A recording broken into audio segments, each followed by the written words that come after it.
நாளைக்கான வீடியோ தாங்க வந்திருக்கு. வீடியோ வந்து சூப்பரா இருக்கு அப்படின்னு தாங்க சொல்லணும். நம்ம அபிஷேக் இருக்காங்கல்ல, அபிஷேக் வந்து அந்த டாக்ஸ் ஆஃபீஸர்கிட்ட வந்து வசமா மாட்டிக்கிட்டாங்க அப்படின்னு தாங்க சொல்லணும். இன்னொரு பக்கம் பார்த்தா வீட்ல வந்து கௌதம், மதுமிதா 2 பேருமே சேர்ந்து பார்ட்டி வைக்கிற டாஸ்க்கெல்லாம் பட்டைய கிளப்பிக்கிட்டு இருக்காங்க அப்படின்னு தாங்க சொல்லணும். அதெல்லாம் பார்க்குறக்கும் சேனலை மட்டும் மறக்காம லைக் அண்ட் சப்ஸ்கிரைப் மட்டும் பண்ணிருங்க. ஃபர்ஸ்ட் எடுத்தோடனே ஹோட்டலில் வந்து மதுமிதாவும் கௌதமும் வந்து ஜோடியாக்கி வீட்டுக்கு வர மாதிரி தான் காட்டிகிட்டு இருக்காங்க.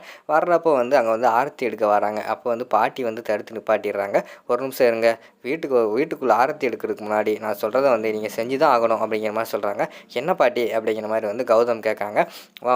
மதுமிதா, உன் புருஷனோட பேர் என்ன அப்படிங்கிற மாதிரி கேட்டவுடனே அவங்க அமைதியாகவே இருக்காங்க.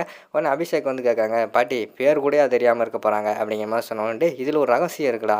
அதாவது பொண்டாட்டி வந்து அவங்க ஹஸ்பண்ட் பேரை சொல்லும்போது வந்து தயங்கி தயங்கி சொல்லணும், ஹஸ்பண்ட் வந்து போல்டாக சொல்லணும், எப்படி சொல்கிறாங்கன்னு செக் பண்ணுவோம் அப்படிங்கிற மாதிரி சொல்லிட்டு கேட்காங்க.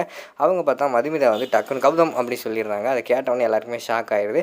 சரி கௌதம், நீ சொல்லு, உன் பொண்டாட்டியோட பேர் என்ன அப்படிங்கிற மாதிரி கேட்டோடனே அவர் தயங்கி வந்து மதுமிதா அப்படிங்கிற மாதிரி சொல்கிற மாதிரி காட்டுறாங்க. சரி இப்போ ஆரத்தி எடுங்க அப்படிங்கிற மாதிரி வந்து பாட்டி சொல்லிடுறாங்க. சரின்னு சொல்லிட்டு ஆரத்தி எடுத்துகிட்டு அங்கனக்குள்ளே வலது காலை எடுத்து வச்சு வீட்டுக்குள்ளே வர மாதிரி தான் காட்டிக்கிட்டு இருக்காங்க. அம்மா மதுமிதா, வீட்டில் வந்து விளக்கேற்றிருமா அப்படின்னு சொல்லிட்டு அவங்ககிட்ட வந்து தீக்குச்சியை கொடுக்காங்க. கொடுத்த உடனே அவங்க வந்து அவங்க கையில் பார்த்தா ஒரே ஒரு குச்சி மட்டும் கொடுக்காங்க. என்ன ஒரே ஒரு குச்சி கொடுக்கீங்க அப்படிங்கிற மாதிரி கேட்டவுடனே இந்த ஒரு குச்சியை வச்சு 10 விளக்கு ஏற்றணும் அப்படிங்கிற மாதிரி சொல்கிறாங்க. உடனே அரவிந்த் வந்து சொல்கிறாங்க, பாட்டி என்ன பாட்டி ஒரு குச்சியை வச்சு எப்படி 10 விளக்கு ஏற்ற முடியும் அப்படிங்கிற மாதிரி சொல்கிறாங்க. அந்த பொண்ணு எப்படி ஏற்றுதுன்னு பார்த்து தான் அவள் வந்து எவ்வளோ பொறுமைசாலி அப்படின்னு சொல்லி நமக்கு தெரியும். அதனால் வந்து ஒரு குச்சியை வச்சு அவள் எவ்வளோ ஏற்றுறா நம்ம வந்து பார்க்க போகிறோம் அப்படிங்கிற மாதிரி சொல்கிறாங்க. சரின்னு சொல்லிட்டு மதுமிதா பார்த்தோன்னா 10மே ஏற்றிடுறாங்க. அதை பார்த்தோன்னே எல்லாருக்குமே ஷாக் ஆகிடுது.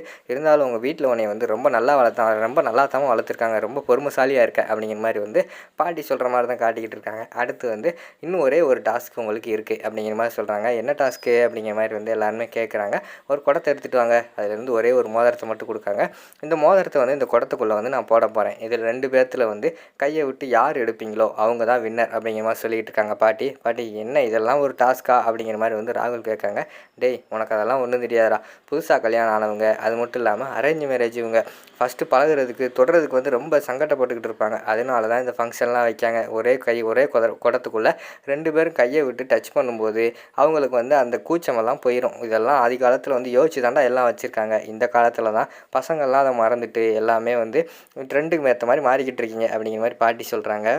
அது மட்டும் இல்லாமல் இதில் ஒரு மூட நம்பிக்கை வேறு இருக்குது. அதாவது ஹஸ்பண்ட் வந்து அந்த மோதிரத்தை எடுத்தா வீட்டில் வந்து ஹஸ்பண்டோட ராஜ்யம் தான் நடக்கும். அதே இது ஒரு பொண்ணு அந்த மோதிரத்தை எடுத்துட்டாங்கன்னா, அதாவது வந்து அந்த ஒய்ஃப் வந்து மோதிரத்தை எடுத்துட்டாங்கன்னா ஒய்ஃபோட ராஜ்யம் தான் அந்த வீட்டில் நடக்கும், யார் எடுக்கிறாங்கன்னு பார்ப்போம் அப்படிங்கிற மாதிரி சொல்லிவிட்டு அதுக்குள்ளே வந்து மோதிரத்தை போட்டுடுறாங்க. ரெடி ஸ்டார்ட் சொன்னோடனே 2 பேருமே கையை விட்டுறாங்க.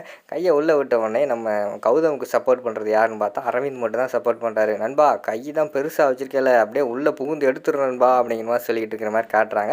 அங்கிட்டு பார்த்தா அபர்ணா வந்து சொல்கிறாங்க. அபர்ணா வந்து மது சும்மா விடாத, லேடிஸ் தான் கெத்துன்னு காட்டணும், சும்மா மோதிரத்தை அள்ளி எடுத்துரு அப்படிங்கிற மாதிரி சொல்லிக்கிட்டு இருக்காங்க. அங்கிட்டு பார்த்தா ராகுலும் அவங்க அன்னிக்கு தான் சப்போர்ட் பண்ணுறாங்க. அண்ணி விடாதீங்க, அண்ணி எடுத்துருங்க அண்ணி அப்படின்னு சொல்லிட்டு எல்லாருமே சேர்ஸ் பண்ணி காட்டிக்கிட்டு இருக்கிற மாதிரி காட்டுறாங்க.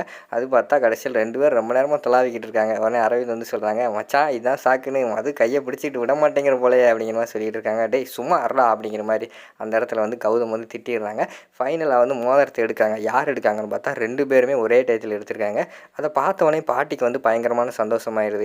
பரவாயில்லையே, 2 பேரும் ஒரே டயத்தில் எடுத்திருக்கீங்க, அப்போனா 2 பேருமே வந்து ஒருத்தவங்க வந்து விட்டு கொடுத்து நடக்க போகிறீங்க அப்படிங்கிற மாதிரி சொல்கிற மாதிரி காட்டிக்கிட்டு இருக்காங்க. அடுத்த சீனில் பார்த்தா அங்கே ஆஃபீஸில் வந்து டேக்ஸ் ஆஃபீஸர்லாம் வந்துடுறாங்க. அவங்க ஃப்ரெண்டு வந்து அபிஷேக் வந்து கால் பண்ணுறாங்க. டேய் அபிஷேக் எங்கடா இருக்க, உடனே கிளம்பி வாடா அப்படிங்கிற மாதிரி சொன்னோடனே, டேய் வீட்டில் ஃபங்க்ஷன்ரா, என்னடா சொல்கிறா அப்படிங்கிற மாதிரி கேட்டவுடனே, நேற்று போனாங்கல்ல அந்த ஆஃபீஸர் திருப்பி வந்துட்டாங்கடா, எல்லா ஃபைலையுமே திருப்பி கேட்டுக்கிட்டு இருக்காங்க, என்ன பண்ணுறதுன்னு தெரிலடா, அவங்க உண்மையை கண்டுபிடிச்சிட்டாங்கன்னா உங்கள் அண்ணங்கிட்ட வந்து நீ மாட்டிக்கிடுவடா அப்படிங்கிற மாதிரி வந்து அவர் சொல்கிறாரு. டேய் என்னடா சொல்லிக்கிட்டு இருக்க, அங்கே இருக்கிற ஃபைல்ஸ் எல்லாம் எப்படியாவது எடுத்து கொடுத்து நேரத்தை கடத்திக்கிட்டுறா, நான் ஏதாவது ஏற்பாடு பண்ணிடுறேன்டா அப்படிங்கிற மாதிரி சொல்லிக்கிட்டு இருக்க மாதிரி காட்டுறாங்க. டேய் ரொம்ப நேரம் வந்து அவங்க நேரத்தை கடத்த முடியாது பார்த்துக்கோ, நான் அவ்வளோதான் சொல்லிட்டேன், இனிமேல் வந்து என்னால் ஒன்றும் பண்ண முடியாது அப்படிங்கிற மாதிரி சொல்லிவிட்டு அவர் வந்து ஃபோனை வச்சிடுறாரு. இங்கிட்டு வந்து அபிஷேக் வந்து பயங்கரமான கடுப்பில் இருக்கிற மாதிரி காட்டிகிட்டு இருக்காங்க. அடுத்த சீனில் பார்த்துக்கிட்டோன்னா நம்ம ராம்கி, அதுக்கடுத்து ரேணுகாலாம் இருக்காங்க. ரேணுகா வந்து சொல்கிறாங்க, என்னங்க ஜீவா வந்துட்டானா இல்லையா, ஏர்போர்ட்லேருந்து வந்தால் ஒரு கால் பண்ண மாட்டானா அப்படின்னு சொல்லிட்டு கால் பண்ணுறாங்க.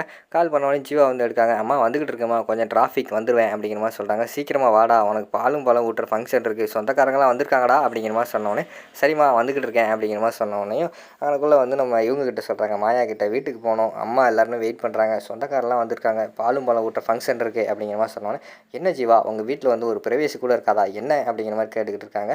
ஏய் என்ன உங்கள் அண்ணனுக்கு இந்த ஃபங்க்ஷன் வச்சப்போ சொந்தக்காரங்களாம் வந்திருப்பாங்களே, என்ன நீ இப்படி பண்ணிக்கிட்டு இருக்க, எனக்கா கொஞ்சம் பொறுத்துக்கோ அப்படிங்கிற மாதிரி சொல்கிற மாதிரி காட்டுறாங்க. அவங்க உஸ் அப்படின்னு சொல்லிட்டு அமைதியாகவே இருக்கிற மாதிரி காட்டிக்கிட்டு இருக்காங்க. இங்கிட்டு பார்த்தா நம்ம இவங்க இருக்காங்கள்ல, அரவிந்த் வந்து அவன் கௌதம் கிட்ட சொல்கிறாங்க, நண்பா நேற்று நைட்டு நீங்களும் மதுமிதா ரூமில் இருந்தீங்களே, அதை பற்றி சொல்லு அப்படிங்கிற மாதிரி சொல்கிறாங்க.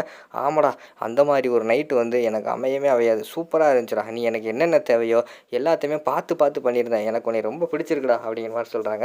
என்ன நண்பா சொல்கிற, நிஜமாவா அப்படிங்கிற மாதிரி கேட்டோன்னே, ஆமாம் நண்பா, நீ கூட அவனுக்குள்ள ஒரு கேக்கு டேபிள் வாங்கி வச்சுருந்தியே, சூப்பராக இருந்துச்சு நண்பா, நானே முழுக்க சாப்பிட்டேன்னா பார்த்துக்கோயேன் அப்படிங்கிற மாதிரி சொல்லிட்டு பேசிகிட்டு இருக்காங்க. அந்த நேரத்தில் அங்கிட்ட வந்து பாட்டி வந்துடுறாங்க. பாட்டி வந்து இவங்க 2 பேர் பேசுகிறத பாட்டி பார்த்துக்கிட்டே இருக்காங்க. டேய் நண்பா, நான் அதை கேட்கலடா, உனக்கும் மதுமிதாக்கு எது நடந்துச்சா அப்படிங்கிற மாதிரி கேட்குறாங்க. எங்களுக்கு என்ன நடந்துச்சு, நான் பெட்டில் படுத்து தூங்கிட்டேன், அவங்க சோஃபாவில் படுத்து தூங்கிட்டாங்க அப்படிங்கிற மாதிரி சொல்கிற மாதிரி காட்டுறாங்க. ஒன்றுமே நடக்கலையாடா அப்படிங்கிற மாதிரி சொன்னோடனே, என்னடா நடக்க சொல்கிற அப்படிங்கிற மாதிரி கேட்காங்க. அதை பார்த்துட்டு பாட்டி வந்து, இவங்க 2 பேர் தனியாக ரொம்ப நேரமாக ஏதோ பேசிக்கிட்டு இருக்காங்களே, ஏதோ ஒன்று இருக்குது, இதை வந்து கேட்டுருவோம் அப்படின்னு சொல்லிட்டு மதுமிதாவை வந்து கூப்பிட்றாங்க. ஏய் மது இங்கே வா அப்படிங்கிற மாதிரி கூப்பிட்றாங்க. மதுவை வந்து திரும்பி பார்க்குற மாதிரி காட்டுறாங்க. அதோட பார்த்துட்டிங்கன்னா அந்த எபிசோட் வந்து முடிச்சிடுறாங்க.